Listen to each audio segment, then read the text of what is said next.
अथनंतर अनेक सामंत जिसके पीछे पीछे चल रहे थे, ऐसा रावण लोक में शत्रुओं को वशीभूत करने वाला अपना प्रभाव फैलाता और अनेक आश्चर्य उत्पन्न करता हुआ प्रेम से भरे संसार में 18 वर्ष तक इस प्रकार भ्रमण करता रहा, जिस प्रकार की इंद्र स्वर्ग में भ्रमण करता है।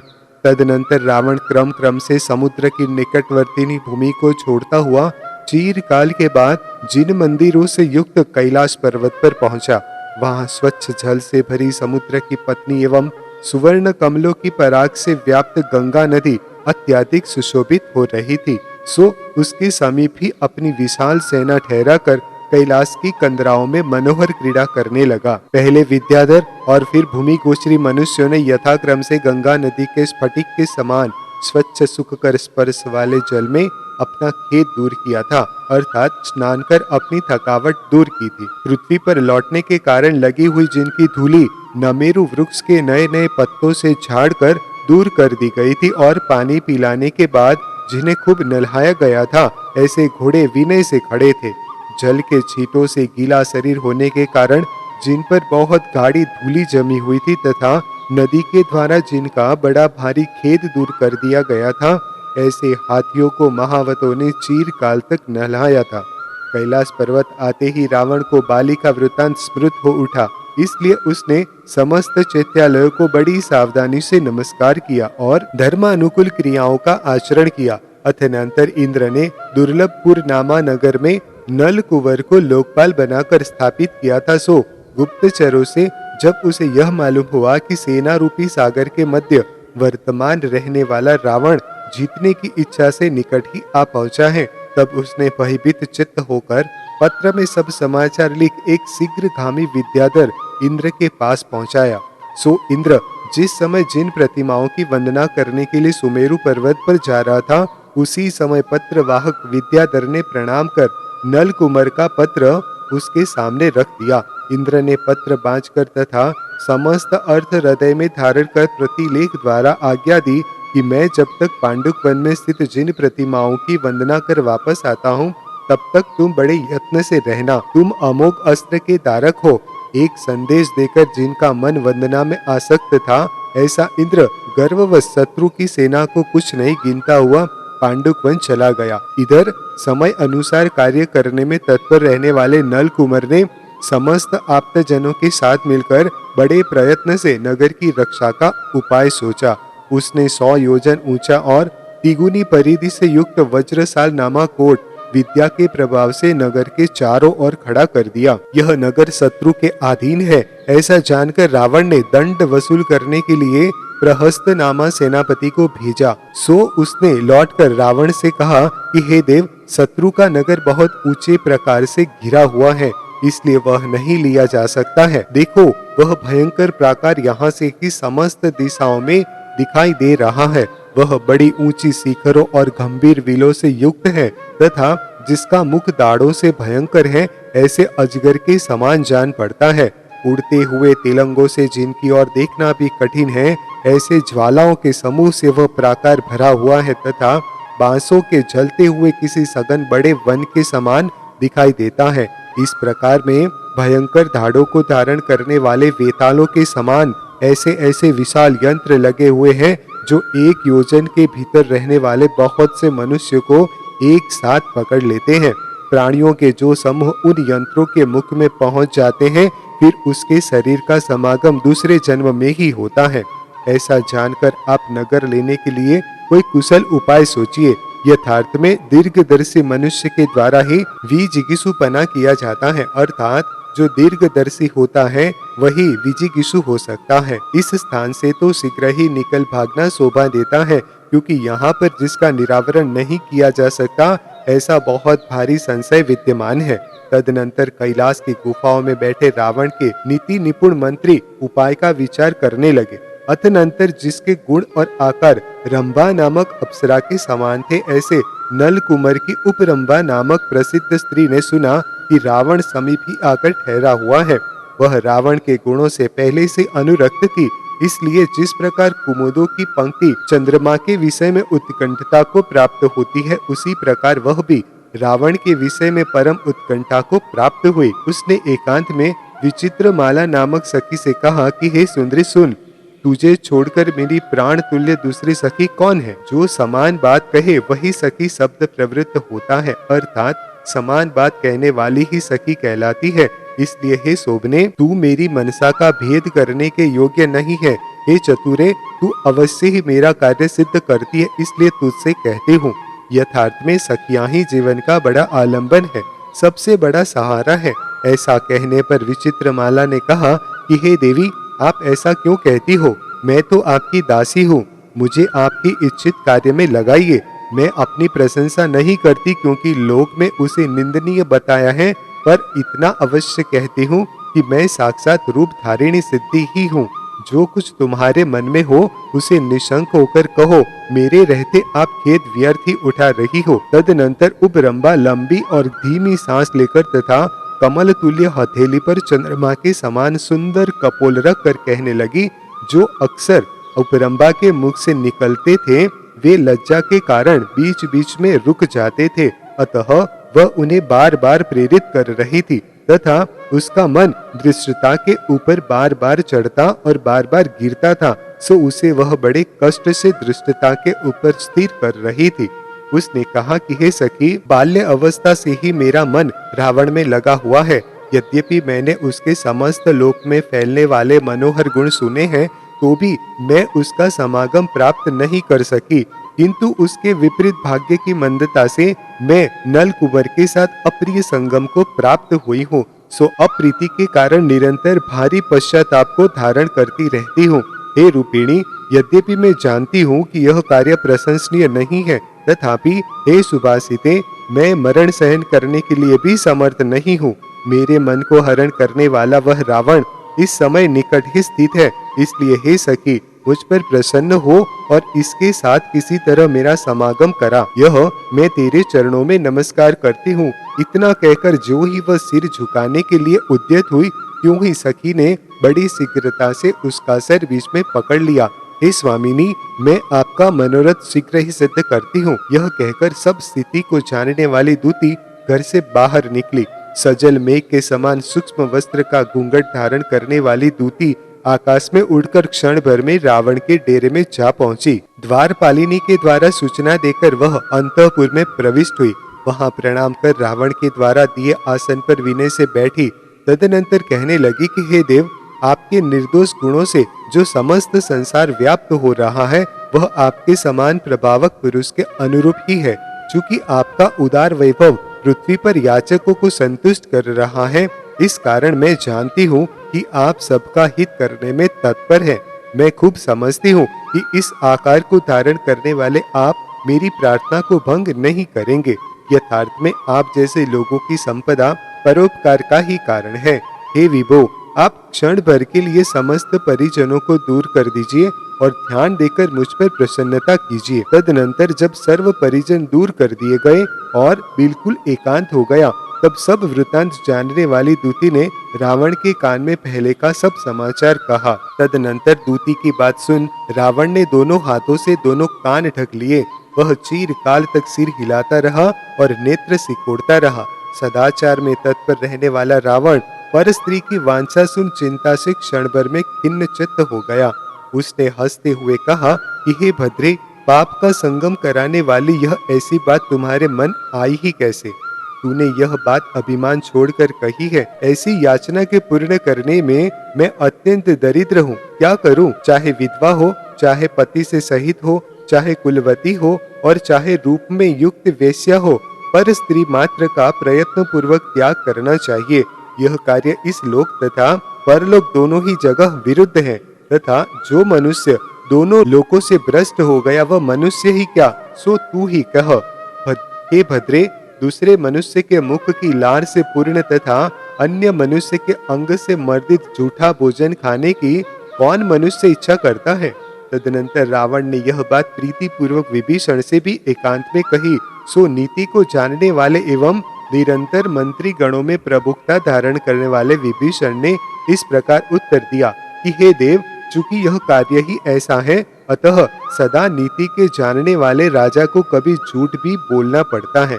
संभव है स्वीकार कर लेने से संतोष को प्राप्त हुई उपरंभा उत्कट विश्वास करती हुई किसी तरह नगर लेने का कोई उपाय बता दे। तदनंतर विभीषण के कहने से कपट का अनुसरण करने वाले रावण ने दूती से कहा कि हे भद्रे, तूने जो कहा है वह ठीक है। चूंकि उस बिचारी के प्राण मुझ में अटक रहे हैं और वह अत्यंत दुख से युक्त है, अतः मेरे द्वारा रक्षा करने योग्य है।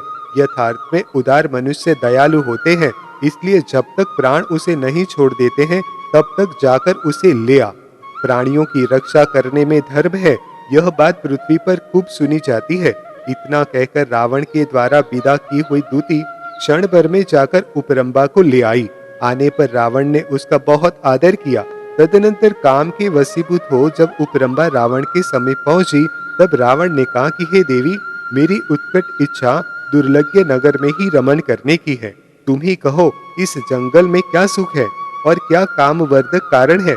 हे देवी, ऐसा करो कि जिससे मैं तुम्हारे साथ नगर में ही रमण करूं। स्त्रियां स्वभाव से ही मुग्ध होती है, इसलिए उपरंबा रावण की कुटिलता को नहीं समझ सकी।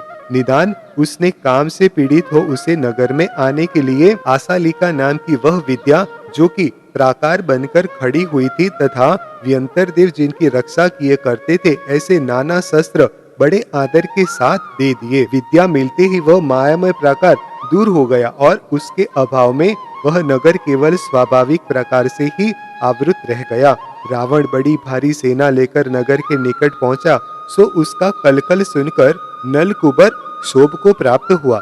तदनंतर उस मायामय प्राकार को न देखकर लोकपाल नलकुबर बड़ा दुखी हुआ। यद्यपि उसने समझ लिया था कि अब तो हमारा नगर रावण ने ले ही लिया, तो भी उसने उद्यम नहीं छोड़ा।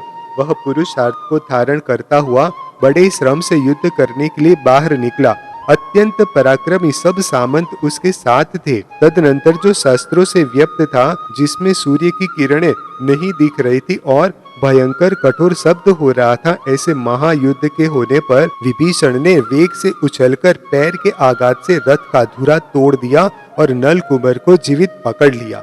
रावण ने राजा सहस्त्र रश्मि के साथ जो काम किया था, वही काम क्रोध से भरे विभीषण ने नलकुबर के साथ किया। उसी समय रावण ने देव और असुरों को भय उत्पन्न करने में समर्थ इंद्र संबंधी सुदर्शन नामक चक्र रत्न प्राप्त किया।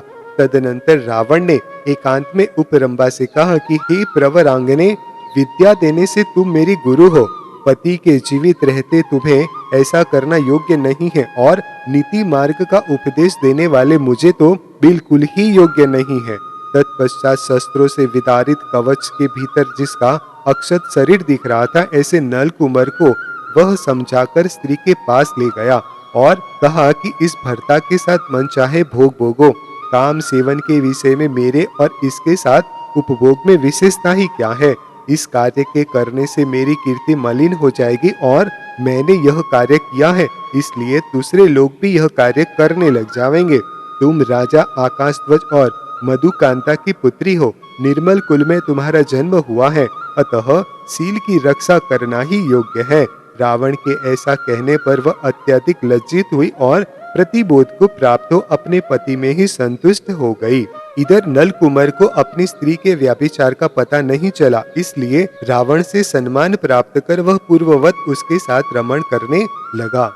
तदनंतर रावण युद्ध में शत्रु के संहार से परम यश को प्राप्त करता हुआ बढ़ती हुई लक्ष्मी के साथ विजयार्धगिरी की भूमि में पहुंचा। अथनंतर इंद्र ने रावण को निकट आया सुन सभा मंडप में स्थित समस्त देवों से कहा कि हे वस्वस्वी आदि देवजनों, युद्ध की तैयारी करो। आप लोग निश्चिंत क्यों बैठे हो? यह राक्षसों का स्वामी रावण यहाँ आ पहुँचा है।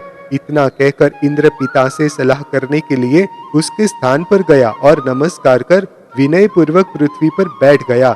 उसने कहा कि इस अवसर पर मुझे क्या करना चाहिए, जिसे मैंने अनेक बार पराजित किया, पुनः स्थापित किया। ऐसा यह शत्रु अब प्रबल होकर यहाँ आया है।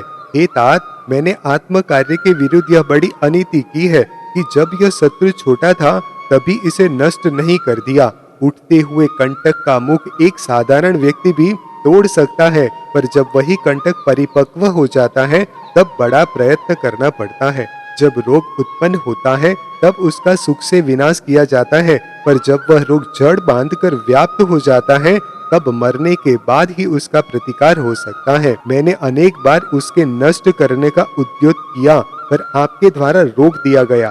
आपने व्यर्थ ही मुझे क्षमा धारण कराई। हे तात, नीति मार्ग का अनुसरण कर ही मैं यह कह रहा हूँ। बड़ों से पूछकर कार्य करना यह कुल की मर्यादा है, और इसीलिए ही मैंने आपसे पूछा है। मैं उसके मारने में असमर्थ नहीं हूँ। अहंकार और क्रोध से मिश्रित पुत्र के वचन सुनकर सहस्त्रार ने कहा कि हे पुत्र, इस तरह उतावला मत हो। पहले उत्तम मंत्रियों के साथ सलाह कर, क्योंकि बिना विचारे कार्य करने वालों का कार्य निष्फल हो जाता है।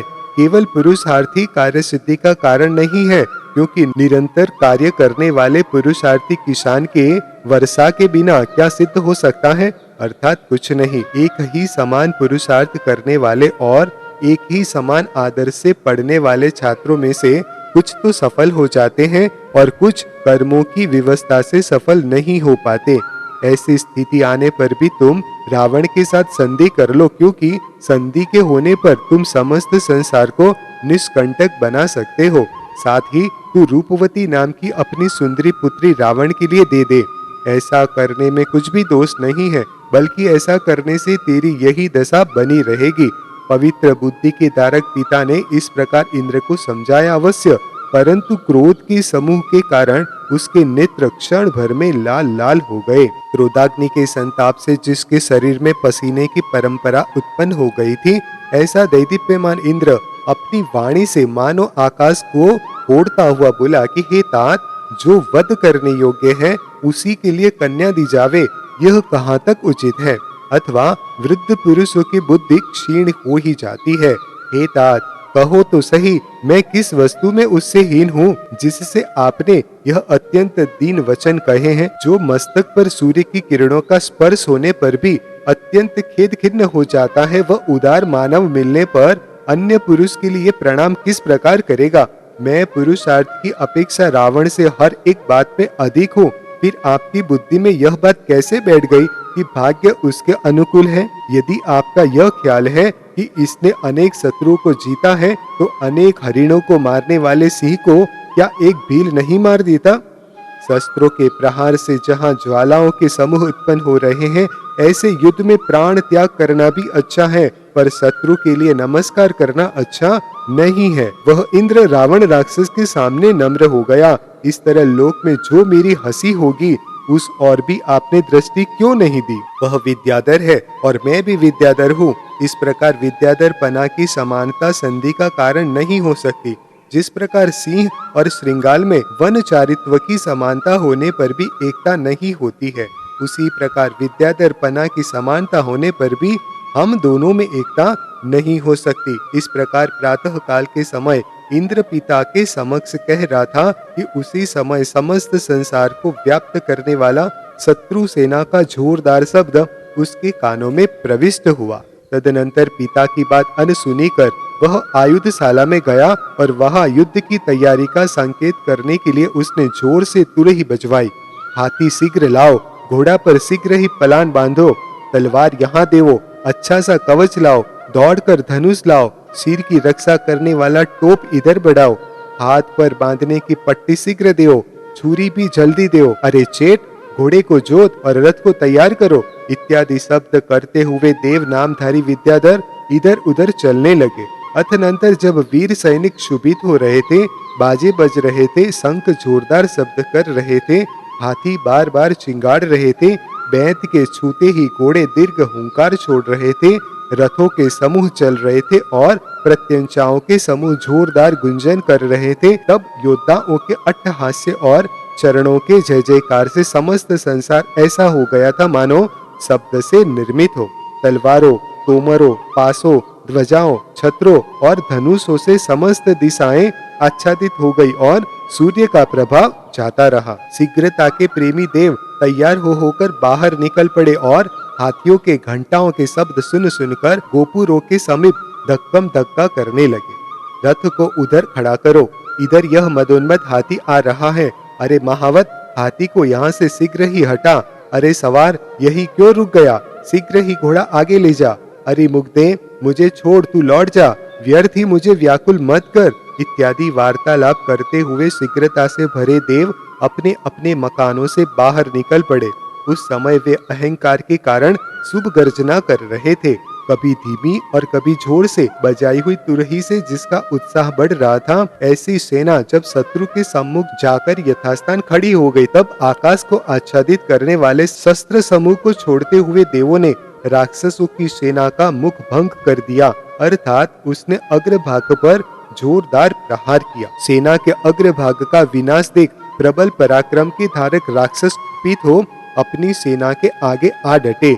वज्रवेग, प्रहस्त, हस्त, मारीच, उद्धव, वज्रमुख, सुख, घोर, सारण, गगनोज्वल, महाजठर, संध्याभ्र और क्रूर आदि राक्षस आकर सेना के सामने खड़े हो गए। ये सभी राक्षस कवच आदि से युक्त थे, उत्तम उत्तम सवारियों पर आरूढ़ थे और अच्छे अच्छे शस्त्रों से युक्त थे। तदनंतर इन उद्यमी राक्षसों ने देवों की सेना को क्षण मात्र में मारकर भयभीत कर दिया। उसके छोड़े हुए अस्त्र शस्त्र शत्रुओं के हाथ लगे, तब अपनी सेना के अग्रभाग को नष्ट होता देख बड़े बड़े देव युद्ध करने के लिए उठे। उस समय उन सब के शरीर अत्यंत तीव्र क्रोध से भर रहे थे। मेघमाली, तिडिनपिंग, जलिताक्ष, अरिसंवर और अग्निरथ आदि देव सामने आए, जो शस्त्रों के समूह की वर्षा कर रहे थे और उत्पन्न हुए तीव्र क्रोध से अतिशय देदीप्यमान थे। ऐसे देवों ने उठकर राक्षसों को रोका। तदनंतर चीरकाल तक युद्ध करने के बाद राक्षस भंग को प्राप्त हुए। एक एक राक्षस को बहुत से देवों ने घेर लिया। वेगशाली भंवरों में पड़े हुए के समान राक्षस इधर उधर घूम रहे थे तथा उनके ढीले हाथों से शस्त्र छूट छूट कर नीचे गिर रहे थे। कितने ही राक्षस युद्ध से परांगमुख हो गए, पर जो अभिमानी राक्षस थे वे सामने आकर प्राण तो छोड़ रहे थे, पर उन्होंने शस्त्र नहीं छोड़े। तदनंतर देवों की विकट मार से राक्षसों की सेना को नष्ट होता देख वानर वंशी राजा महेंद्र का महाबलवान पुत्र, जो कि अत्यंत चतुर था और प्रसन्न कीर्ति इस सार्थक नाम को धारण करता था, युद्ध के अग्रभाग में स्थित शत्रुओं की सेना को भयभीत करता हुआ सामने आया। अपनी सेना की रक्षा करते हुए उसने निरंतर निकलने वाले बाणों से शत्रु की सेना को परांगमुख कर दिया। विजयार्थ पर्वत पर रहने वाले देवों की जो सेना नाना प्रकार के शस्त्रों से दैदीप्यमान थी, वह प्रथम तो प्रसन्न कीर्ति से अत्यधिक महान उत्साह को प्राप्त हुए, पर उसके बाद ही जब उसने उसकी ध्वजा और छत्र में वानर का चिन्ह देखा तो उसका मन टुक टुक हो गया। तदनंतर जिस प्रकार काम के बाणों से कुगुरु का हृदय खंडित हो जाता है, उसी प्रकार जिनसे अग्नि की दैदीप्यमान शिखा निकल रही थी, ऐसे प्रसन्न कीर्ति के बाण से देवों की सेना खंडित हो गई। तदनंतर देवों की और दूसरी सेना सामने आ गई। वह सेना कनक, तलवार, गदा, शक्ति, धनुष और मुदगर आदि अस्त्र शस्त्र से युक्त थी। तत्पश्चात माल्यवान का पुत्र श्रीमाली, जो अत्यंत वीर और निशंक हृदय वाला था, देवों की सेना के आगे खड़ा हो गया, जिसकी सूर्य के समान कांति थी तथा जो निरंतर बाणों का समूह छोड़ रहा था। ऐसे श्रीमाली ने देवों को क्षण मात्र में कहां भेज दिया, इसका पता ही नहीं चला। तदनंतर जो शत्रु पक्ष की ओर से सामने खड़ा था, जिसका वेग अनिवार्य था, जो शत्रुओं की सेना को इस तरह क्षोभयुक्त कर रहा था जिस प्रकार कि महाग्राह किसी समुद्र को क्षोभयुक्त करता है, जो अपना मदोन्मत्त हाथी शत्रुओं की सेना पर फूल रहा था और जो तलवार हाथ में लिए उद्दंड योद्धाओं के बीच में घुस रहा था, ऐसे श्रीमाली को देखकर देवलोग अपनी सेना की रक्षा करने के लिए उठे। उस समय उन सबके शरीर बहुत भारी क्रोध से व्याप्त थे तथा उनके हाथों में अनेक शस्त्र चमक रहे थे। सीखी, केसरी, दंड, उग्र, कनक, प्रवर आदि इंद्र के योद्धाओं ने आकाश को दूर तक ऐसा आच्छादित कर लिया जैसा कि वर्षा ऋतु के मेघ आच्छादित कर लेते हैं। इनके सिवाय मृग चिन्ह आदि इंद्र के भानिज भी, जो कि रण से समुत्पन्न तेज के द्वारा अत्यधिक दैदीप्यमान और महाबलवान थे, आकाश को दूर दूर तक आच्छादित कर रहे थे।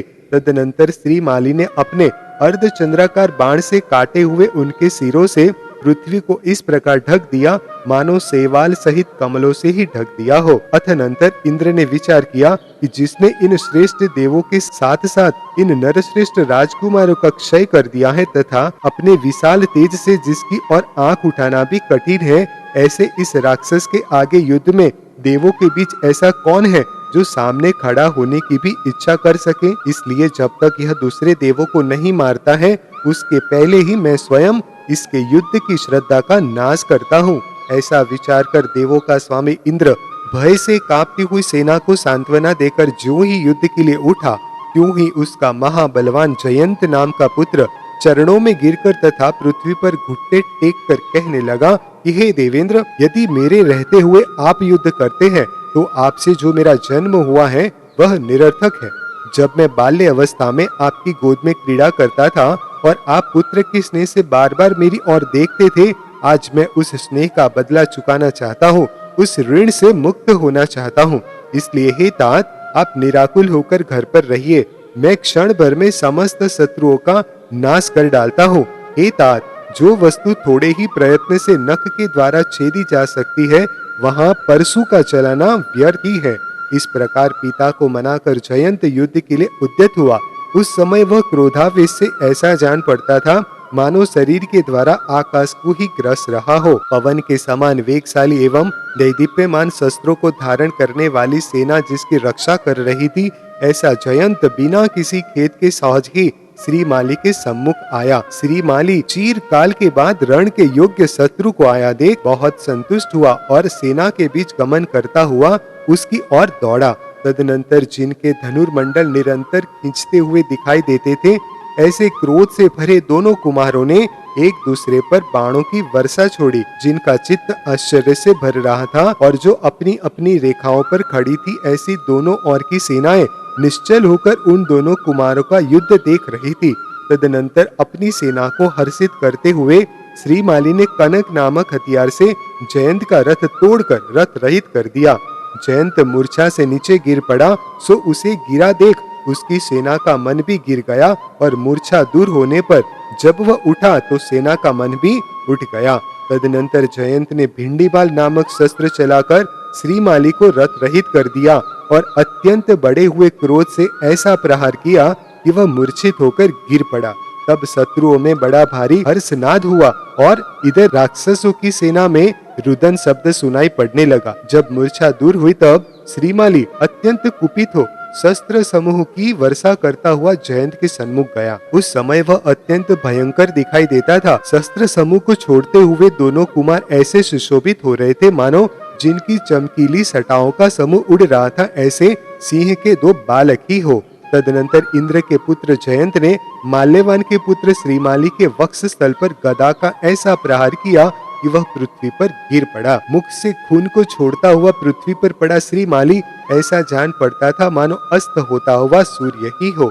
श्रीमाली को मारने के बाद जयंत ने रथ पर सवार हो हर्ष से शंख फूका, जिससे राक्षस भयभीत होकर इधर उधर भागने लगे। तदनंतर श्रीमाली को निष्प्राण और जिसके योद्धा हर्षनाद कर रहे थे, ऐसे जयंत को आगामी युद्ध के लिए तत्पर देख रावण का पुत्र इंद्रजित अपनी भागती हुई सेना को आश्वासन देता हुआ जयंत के सन्मुख आया। उस समय वह क्रोध से बड़ा विकट जान पड़ता था। तदनंतर इंद्रजित ने कली काल की तरह लोगों के अनादर करने में संलग्न जयंत को अपने बाणों से कवच की तरह झरझर कर दिया। अर्थात जिस प्रकार बाणों से उसका कवच झरझर किया था, उसी प्रकार उसका शरीर भी झरझर कर दिया। जिसका कवच टूट गया था, जिसका शरीर खून से लाल लाल हो रहा था और जो गड़े हुए बाणों से सेही की तुलना प्राप्त कर रहा था, ऐसे जयंत को देखकर इंद्र स्वयं युद्ध करने के लिए उठा। उस समय इंद्र अपने वाहनों और चमकते हुए तीक्ष्ण शस्त्रों से निरंतर आकाश को आच्छादित कर रहा था। इंद्र को युद्ध के लिए उद्यत देख सनमति नामक सारथी ने रावण से कहा कि हे देव, यह देवों का अधिपति इंद्र स्वयं ही आया है। लोकपालों का समूह चारों ओर से इसकी रक्षा कर रहा है। यह बदोन्मत्त ऐरावत हाथी पर सवार है, मुकुट के रत्नों की प्रभा से आवृत है, ऊपर लगे हुए सफेद छत्र से सूर्य को ढक रहा है तथा क्षोभ को प्राप्त हुए महासागर के समान सेना से घिरा हुआ है। यह चूंकि महाबलवान है, इसलिए कुमार इंद्रजित युद्ध करने के लिए इसके योग्य नहीं है। अतः आप स्वयं ही उठिए और शत्रु का अहंकार नष्ट कीजिए। तदनंतर बलवान इंद्र को सामने आता देख रावण वायु के समान वेगशाली रथ से सामने दौड़ा। उस समय रावण माली के मरण का स्मरण कर रहा था और अभी हाल में जो श्रीमाली का वध हुआ था, उससे दैदीप्यमान हो रहा था। उस समय इन दोनों योद्धाओं का रोमांचकारी भयंकर युद्ध हो रहा था। वह युद्ध शस्त्र समुदाय से उत्पन्न सघन अंधकार से व्याप्त था।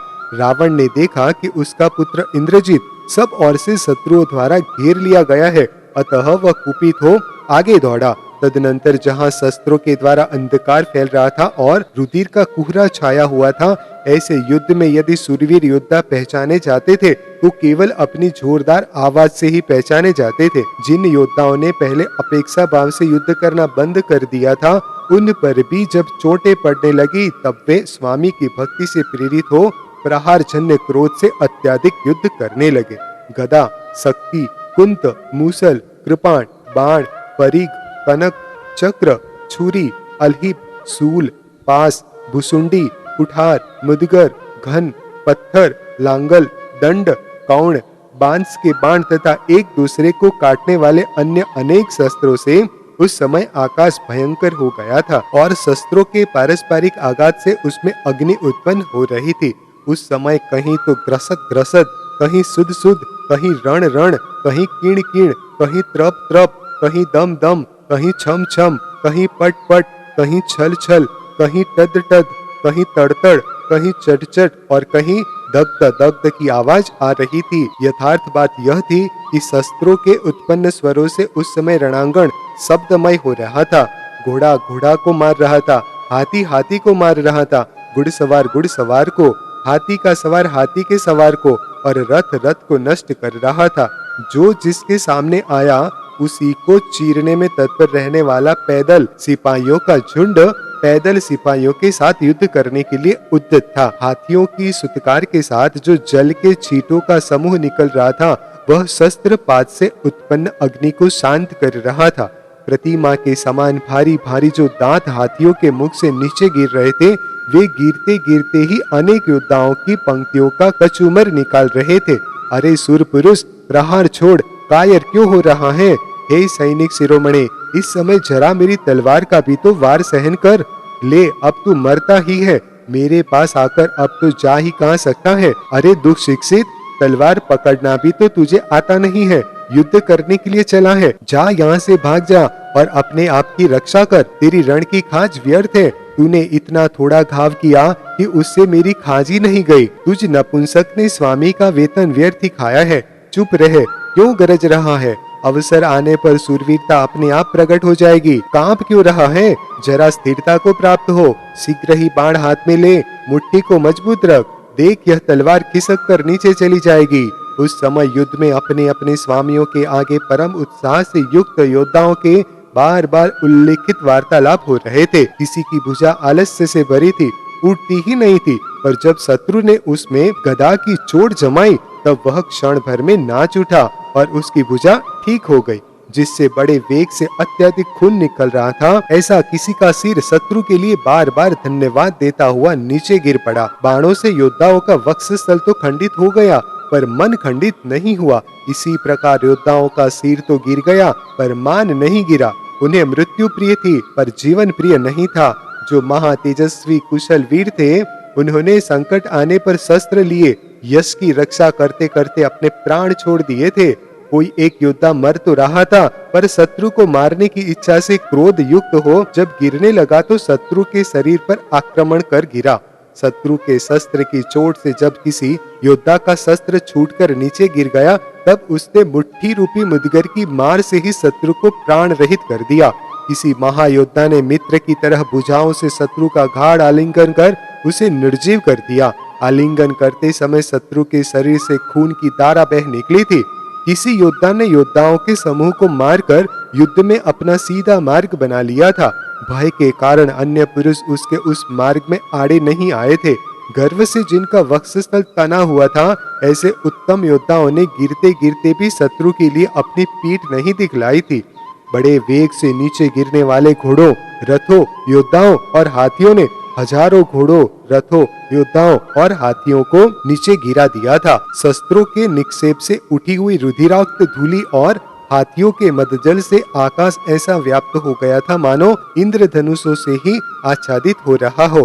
कोई एक भयंकर योद्धा अपनी निकलती हुई आंतों को बाएं हाथ से पकड़कर तथा दाहिने हाथ से तलवार उठा बड़े वेग से शत्रु के सामने जा रहा था, जो ओंठ चाप रहा था तथा जिसके नेत्रों की पूर्ण पुतलियां दिख रही थी। ऐसा कोई योद्धा अपनी ही आंतों से कमर को मजबूत कसकर शत्रु की ओर जा रहा था। जिसके हथियार गिर गए थे, ऐसे किसी योद्धा ने क्रोध निमग्न हो अपना खून दोनों हाथों से भरकर शत्रु के सिर पर डाल दिया था, जो निकलते हुए खून की धारा से लथपथ वस्त्रों से सुशोभित था। ऐसा कोई योद्धा शत्रु के द्वारा काटी हुई अपनी हड्डी लेकर शत्रु के सामने जा रहा था, जो युद्ध में उत्सुक तथा युद्ध काल में उत्पन्न होने वाली अनेक चेष्टाओं से युक्त था। ऐसे किसी योद्धा ने शत्रु को पास में बांधकर दूर ले जाकर छोड़ दिया।